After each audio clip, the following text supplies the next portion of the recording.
নিহত দলীয় কর্মীর পরিবারের সঙ্গে দেখা করতে সোনারপুরে যান অভিষেক। সেখানে পৌঁছাতে স্থানীয় জনতার বিক্ষোভের মুখে পড়েন তিনি। ওঠে চোর চোর স্লোগান, তাকে লক্ষ্য করে ডিমও ছোড়া হয়। নমস্কার, আপনারা দেখছেন জেজে নিউজ বাংলা। সকলকে প্রণাম ও ভালোবাসা দিয়ে শুরু করছি আজকের প্রতিবেদন শুরু করার আগে সকলকে বলবো চ্যানেলটিকে সাবস্ক্রাইব করে একটু পাশে থাকবেন। অভিষেক আক্রান্ত হওয়ার ঘটনায় ইতিমধ্যে সরব হয়েছেন কংগ্রেস সহ বিজেপি বিরোধী দলগুলি। কংগ্রেস সভাপতি মল্লিকার্জুন খার্গে, সমাজবাদী প্রধান অখিলেশ যাদব এই ঘটনার নিন্দা জানিয়েছেন। আপনারা নিন্দা জানিয়েছেন, তাতে কি হয়েছে? আপনারা পশ্চিমবঙ্গে থাকেন, এটা তো পশ্চিমবঙ্গ না, আপনারা তো এখানে থাকেন না। পশ্চিমবঙ্গের মানুষ কত কষ্টের মধ্যে ছিল সেগুলো কখনো জানতে চেয়েছেন? আজকে অভিষেকের জন্য আপনাদের খুব কষ্ট লাগছে। যে মানুষটি সাধারণ মানুষকে শোষণ করে হাজার হাজার কোটি টাকা নিজের পকেটে ভরে ফুলে ফেঁপে উঠেছিল, মানুষ ভুলে যাবে না এই অভিষেক আমাদের গৃহমন্ত্রী অমিত শাহকে কিভাবে থ্রেট দিয়েছিল, আমাদের মাননীয় মুখ্যমন্ত্রী শুভেন্দু অধিকারীকে কিভাবে তুই তামারি ভাষায় কথা বলেছিল। এতে তার শিক্ষা সম্বন্ধে প্রশ্ন জাগে মানুষের মনে। যাই হোক, এবার আমি আসি সোনারপুর ঘটনায়।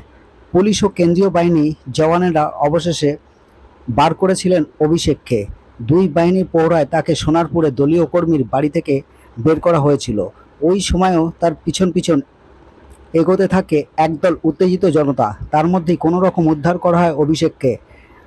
গলিপথের দুদিক থেকে, এমনকি বাড়ির ছাদ থেকেও চোর চোর স্লোগান উঠতে থাকে, এমনকি অনেক ডিমও ছোড়া হয় তার উদ্দেশ্যে।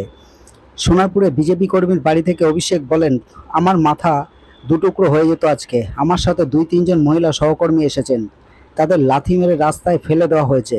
এটা বাঙালির সংস্কৃতি? আমার দলের একজন কর্মী মারা গিয়েছে, আমি সেই বাড়িতে আসতে পারি না? আমার চোখে 7বার অস্ত্রোপচার হয়েছে, ইট পাটকেল ছুঁড়েছে। চশমার অবস্থা দেখুন। বিজেপি যদি এর সাথে জড়িত না থাকে তাহলে বিজেপি পদক্ষেপ করছে না কেন? আমি এই ঘটনাকে কেন্দ্র করে হাইকোর্টে যাব, সুপ্রিম কোর্টেও যাব। জনতার প্রবল বিক্ষোভ এবং চর ঘুষি ডিম জুতোর মাঝেই সোনারপুরে দলীয় কর্মীর বাড়ি পৌঁছেছিল অভিষেক। সেখানে তিনি বলেন, ওরা আমায় মারতে চায়, মেরে দিক, আমি এখান থেকে যাব না। সঞ্জুর বৃদ্ধ বাবা মাকে ছেড়ে কোথাও যাব না।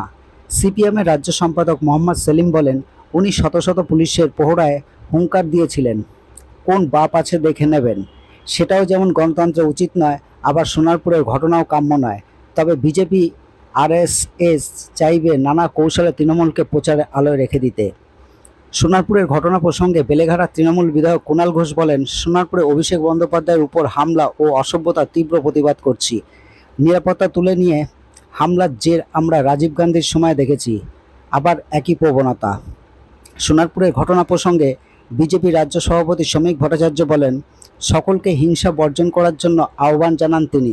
শ্রমিক বলেন, পুলিশ কেন নেই সেটা তো আমি বলতে পারি না, আমি তো দলের প্রতিনিধি, সেটা পশ্চিমবঙ্গ রাজ্য সরকার বলতে পারবে।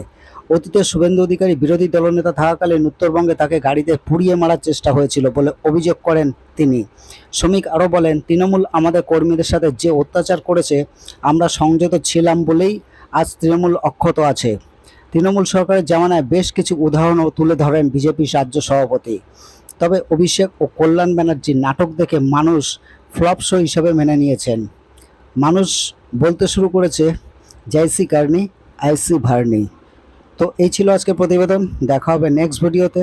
ধন্যবাদ।